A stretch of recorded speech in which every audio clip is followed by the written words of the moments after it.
Episode की starting में हम देखते हैं कि अंजलि और प्रकाश के बीच में तू मैं होने लगती है, वो भी कोर्ट के बाहर। अंजलि प्रकाश को कहती है कि तुम 2 मर्डर केस में बच चुके हो, लेकिन इस बार आपको कोई भी नहीं बचा पाएगा क्योंकि इस बार आपका पंगा फंसा है एडवोकेट अंजलि अवस्थी से। मुझे इस बात का यकीन है कि शिवानी त्रिपाठी मर्डर केस में आप ही अपराधी हैं। अभी तो आपको अंदाजा भी नहीं है कि मैं आपका क्या हाल कर सकती हूँ। मेरे अंदर इतना आत्मविश्वास है कि मैं आपका भूत भविष्य वर्तमान सभी बदल दूंगी। उसी समय प्रकाश अंजलि से कहता है कि आपको शायद अंदाजा नहीं है कि मैं क्या क्या कर सकता हूँ। एक्चुअली आप मुझे ठीक से जानती नहीं है। अब तक तो मैं चुप बैठा था। मैं आपके इस वकालत के काले कोट को उतरा दूंगा। आप कोर्ट आने के लायक नहीं बचेगी। अंजलि कहती है, ये काला कोट तेरे बाप के पैसे से नहीं खरीदा है। सालों साल पढ़ाई करके डिग्री लेके इस काले कोट को मैंने हासिल किया। तू जहाँ जहाँ अपराध करेगा मैं वहीं पे तेरे को मारूंगी। और हाँ, याद रखना मेरी बात, और नाम भी याद रखना, एडवोकेट अंजलि अवस्थी। अंजलि के जाने के बाद प्रकाश कहता है कि मैं इस लड़की को नहीं छोड़ूंगा, मैं इसको मार डालूंगा। मैंने शिवानी का मर्डर किया सिर्फ और सिर्फ तुम्हें पाने के लिए, और अभी तो मेरे साथ एक और ऐसा इंसान जुड़ गया है जो कि पहले से ही अंजलि से नफरत करता है। वो है चंद्रभान ठाकुर और उसका बेटा युवराज ठाकुर। अगले सीन में हम युवराज ठाकुर को देखते हैं जो कि बहुत ज्यादा खुश होता है। उसने एक ऐसा प्लान बनाया होता है जिसके तहत वो पद्मा को फंसाने वाला है। युवराज कहता है कि अब तक तो यह केस कोर्ट में चल रहा था, लेकिन अब यह बनेगा फैमिली ड्रामा, क्योंकि युवराज ने प्लान ही कुछ ऐसा बनाया है कि वह पद्मा के साथ शादी कर लेगा। जी हाँ, वो पद्मा के साथ शादी करने का प्लान बना रहा है ताकि यह जो केस है रफा दफा हो जाए और उसके बाद वो पद्मा को छोड़ भी देगा। उसके बाद आएगा ऊंट पहाड़ के नीचे। वो एडवोकेट अवस्थी ना तो यहाँ की रहेगी ना तो वहाँ की, और केस खत्म होने के बाद तो उस एडवोकेट अवस्थी को मैं गोली से शूट कर दूंगा, जान से मार दूंगा मैं उसको। आजा एडवोकेट अवस्थी, तू कोर्ट में। मैं भी देखता हूँ तू कोर्ट में कैसे पहुंचती है, और फिर पता चलेगा किसमें है कितना दम। नेक्स्ट सीन में हम देखते हैं कि जो गिनी है वो अपने घर में आई होती है, और गिनी और अंजलि की माँ गिनी पे भड़क जाती है और कहती है कि तू इतने समय बाद घर पे आई है और आते ही तूने अपनी बहन के खिलाफ जहर उगलना शुरू कर दिया। गिनी अपने माँ से कहती है कि माँ, मैं यहाँ पे जहर उगलने नहीं आई हूँ, मैं आपको सच बताने आई हूँ। आज शिवानी त्रिपाठी मर्डर केस की हियरिंग है और अंजलि फिर से कोर्ट में गई है और अपने ससुर जी को बदनाम कर रही है, मेरे ससुर जी को बदनाम कर रही है, उनको हराश कर रही है और घर में अशांति फैला रही है। वहाँ वो शादी करके घर में आ चुकी है, उसकी कुछ जिम्मेदारी बनती है। अगर वो ऐसे ही घर के बड़ों की इज्जत नहीं करेगी, उन्हें सभी के सामने जलील करती रहेगी तो कैसे चलेगा। साथ ही वो पद्मा, उसका केस तो लगभग खत्म होने आया है। अगर अंजलि चाहे तो उसका केस 2 मिनट में रफा दफा करवा सकती है। उसी समय वहाँ पे पद्मा आ जाती है और कहती है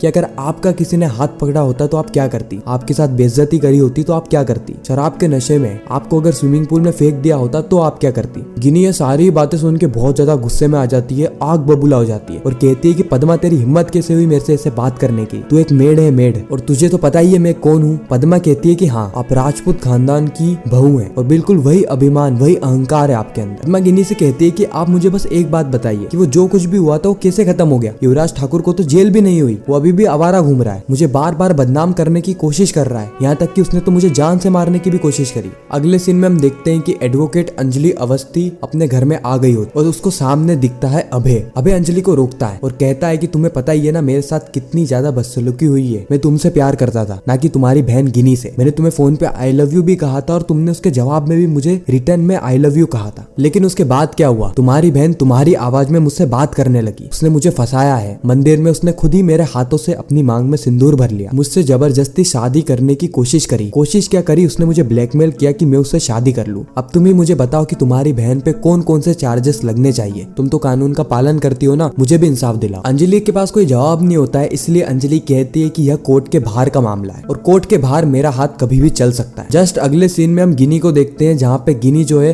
वो अपनी माँ को शादी के लिए कपड़े दे रही होती है और अपनी माँ से कहती है कि माँ, तुम वो गरीब कपड़े पहन के मत आ जाना, वो टूटी हुई सैंडल पहन के, तुम्हें जो कपड़े दे रही हूँ वही पहन के आना प्लीज। उसके बाद वो पद्मा को भी महंगे कपड़े दे देती है। पद्मा कहती है कि क्या आप मुझे रिश्वत दे रही है, और गिनी को यह बात जान के बहुत ज्यादा गुस्सा आता है। गिनी पद्मा पे हाथ उठाने ही वाली होती है कि उसी समय गिनी की माँ गिनी को रोक देती है। उसके बाद जो गिनी है वो वहाँ से चली जाती है और बाहर आते ही वह फोन लगाती है युवराज की बहन को यानी काव्या को, और वह काव्या को कहती है कि मैंने पद्मा को ड्रेस दे दी है, तुम्हारा काम कर दिया है, अब पद्मा मेरे साथ ही गाड़ी में शादी के लिए जाने वाली है। काव्या कहती है वेल डन, क्योंकि काव्या ये चाहती है कि युवराज और पद्मा की शादी हो जाए जिससे कि ये केस रफा दफा हो जाए। अगले सीन में हम देखते हैं कि घर के सभी लोग एक एक करके अंजलि पे टूट पड़ते हैं। वो अंजलि को कहते हैं कि तुम्हारे कारण हमारे घर की बदनामी हो रही है, हमारे खानदान ने जो बरसों से नाम कमाया था वह नाम मिट्टी में मिल चुका है, और तुम्हें तो इससे क्या, क्योंकि तुम्हें तो जनता अप्रिशिएट कर रही है, तुम्हारी तो वाहवाही हो रही है। लेकिन ये बात ध्यान रखना कि वाहवाही सिर्फ कुछ दिनों की है, लेकिन हमेशा तुम्हें इस खानदान के साथ ही रहना है, और इस खानदान की जो तुम बेइज्जती कर रही हो ये लंबे समय में हम सभी को दिक्कत देगी, यहाँ तक कि तुम्हें भी। अगले सीन में देखते हैं कि घर के जो कुछ सदस्य होते हैं वह अंजलि की तारीफ भी करते हैं कि तुम जो कर रही हो सब सही कर रही हो, और जो अमन है वो भी अंजलि को पूरा सपोर्ट देता है। और इसी के साथ ये जो एपिसोड है यहीं पर ही खत्म हो जाता है। आपको ये रिकेप कैसा लगा कमेंट सेक्शन में जरूर बताना, साथ ही आप कौन कौन से नए शोज का रिकेप देखना चाहते हो वह भी कमेंट करना। मैं मिलता हूँ नेक्स्ट इंटरेस्टिंग वीडियो में, जब तक के लिए गुड बाय।